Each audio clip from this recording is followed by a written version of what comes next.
Truncus arteriosus is a cyanotic congenital heart disease in which one single great vessel with a single semilunar wall gives rise to the aorta, pulmonary arteries, and the coronary arteries.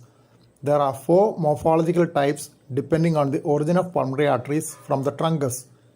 In type 1, a common pulmonary trunk arises from the truncus arteriosus and divides into left and right pulmonary arteries.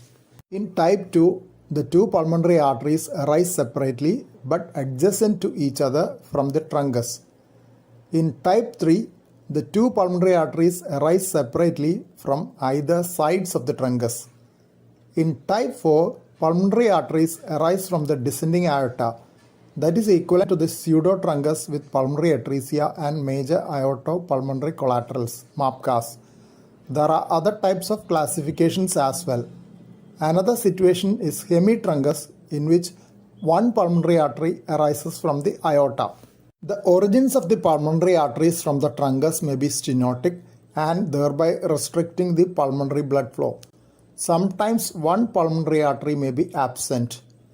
Right aortic arch is more common with Truncus arteriosus. Absent pulmonary artery is on the same side as the arch in truncus, while it is on the opposite side in tetralogy of Fallot.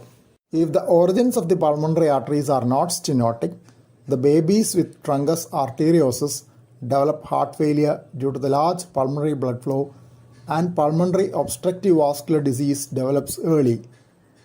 Truncal wall regurgitation is a common association with Truncus arteriosus, and so is a ventricular septal defect. DiGeorge syndrome is another association of Truncus arteriosus. Chest X-ray will show increased pulmonary vascularity and the high origin of the left pulmonary artery. Oligemi of the lung field is seen when one pulmonary artery is absent.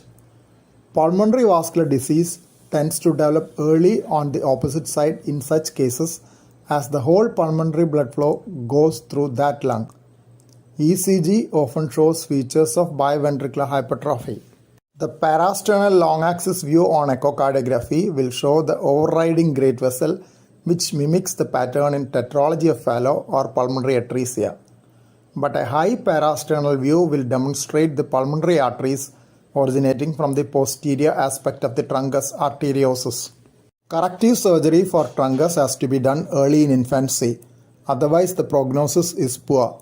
This is because Truncus arteriosus is one of the conditions in which pulmonary vascular disease develops early. In situations in which corrective surgery is not immediately feasible, pulmonary artery banding can be done as a palliative procedure to decrease the pulmonary blood flow. Since the band has a tendency to slip and obstruct one branch, banding of individual pulmonary arteries is considered superior to banding of the main pulmonary artery. Banding can cause kinking and obstruction of the pulmonary arteries. In corrective surgery, a walled homograft is the preferred conduit for connecting the right ventricle to the pulmonary arteries. Dacron graft is another option. Truncal wall may need to be replaced if it is severely incompetent.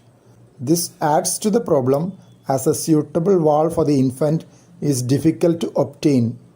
In those with successful repair, conduit replacement may be required at a later date. The risk of conduit replacement alone is not that high.